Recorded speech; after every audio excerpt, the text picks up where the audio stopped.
Question number 5 solution chapter का। A solution of glucose in water is labeled a 10% mass by mass. What would be the molarity and mole fraction of each component in the solution? If the density of solution is 1.2 gram per ml, then what shall be molarity of the solution? यहाँ पे सबसे पहले क्या बोला है? A solution of glucose. तो सबसे पहले ग्लूकोज पे अंडरलाइन कर लो, आपको स्टेप बाय स्टेप लिखना है। तो सबसे पहले अच्छे नंबर चाहिए तो स्टेप बाय स्टेप लिखना बहुत जरूरी है। तो ग्लूकोज बोला तो यहाँ सबसे पहले ग्लूकोज का फॉर्मूला लिखेंगे C6H12O6। यहाँ कॉमा लगाएंगे MB इज इक्वल टू 180। याद कर लो, ऐसे सॉल्व करके देख लेना। कार्बन के लिए 12, हाइड्रोजन के लिए 1, ऑक्सीजन के लिए 16। सॉल्व करेंगे 180 आएगा ग्राम पर मोल। और इसके बाद बोला इन वाटर, तो Ma वाटर के लिए H2O लगाना, comma Ma is equal to 18 gram per mole. इसके बाद मैंने आपको बताया था मास बाय मास, यहाँ 10% मास बाय मास बोला गया, तो इसको हम WB लिखेंगे। तो WB बराबर 10% 10 ग्राम। तो WA प्लस WB बराबर 100 ग्राम। तो WA बराबर 100 माइनस 10, तो WA बराबर 90 ग्राम। देखो मैं WA बराबर डायरेक्ट 90 ग्राम भी लिख सकती थी, लेकिन अगर आप क्वेश्चन सॉल्व कर रहे हो तो आपको शो करना होगा कि आपको पता है कि WA प्लस WB बराबर 100 ग्राम है। ये आप लिखोगे तो ये एक अच्छी प्रेजेंटेशन हो जाती है कि आप एग्जाम में अच्छी प्रेजेंटेशन के साथ अपने क्वेश्चंस को दिखाओ। Mole fraction of each component in the solution. Mole fraction किसका बोला है? Each component in the solution, मतलब काय A बराबर क्वेश्चन मार्क और काय B बराबर क्वेश्चन मार्क। इसके बाद बोला है if the density of solution is 1.2 gram per ml, density D is equals to 1.2 gram per ml, then what shall be the molarity of the solution? फिर molarity निकालना है। हमें क्या क्या निकालना है? मोलारिटी, मोल फ्रैक्शन और मोलारिटी। अब मोल फ्रैक्शन अगर हमें निकालना हो तो इसके लिए फॉर्मूला क्या लगाएंगे? यहाँ फॉर्मूला लिख लो, काय A बराबर Na upon Na plus Nb। और Na का फॉर्मूला क्या था? Na is equal to WA upon Ma। इसी तरह अगर काय B का फॉर्मूला बोलेगा तो काय B बराबर NB upon Na plus Nb।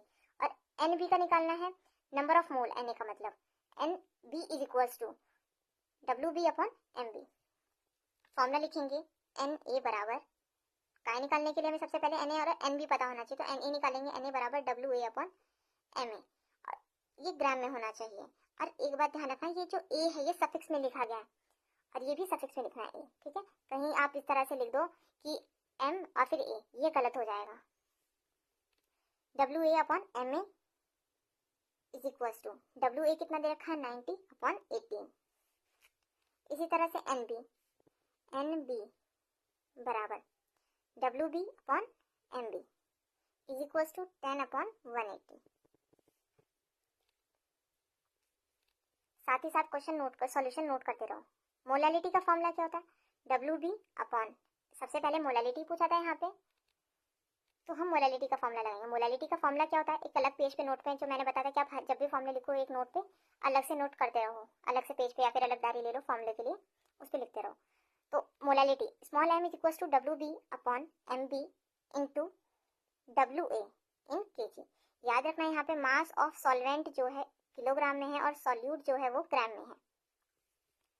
यहाँ रखेंगे 10 अपॉन 180 इंटू 0.090। देखो यहाँ पे हमने निकाला था कि WA 90 ग्राम है, ग्राम को आप किलोग्राम में चेंज करोगे तो 90 अपॉन 1000। इसको हम किस फॉर्म में लिख सकते हैं? 0.090 kg। वही मैंने यहाँ लिखा है 0.090। इसको सॉल्व कर लेना, आंसर किस में आएगा? मोल पर kg। Molarity small capital M WA upon MA, WA molarity WB upon MB into WA plus WB into D। तो मोलारिटी WB दे रखा है 10 इंटू डेंसिटी कितनी है 1.2 upon MB 180 into WA plus WB 100 होता है, डायरेक्ट मैंने 100 लिख दिया। इसको सॉल्व कर लेंगे, इसका आंसर आएगा मोल पर लीटर में। ये नोट करने वाली बात है कि मोलालिटी का जो यूनिट होती है मोल पर केजी और इसमें मोल पर लीटर। काई ए बराबर क्या होगा, काई बराबर Na upon Na plus NB। Subscribe. इसकी वैल्यू रख देना यहाँ से Na और NB की वैल्यू रख देंगे यहाँ पे, काई ए निकल जाएगा और काई बी बराबर Subscribe. NB upon Na plus NB। Like. Value रख देंगे यहाँ पे, आंसर आ जाएगा।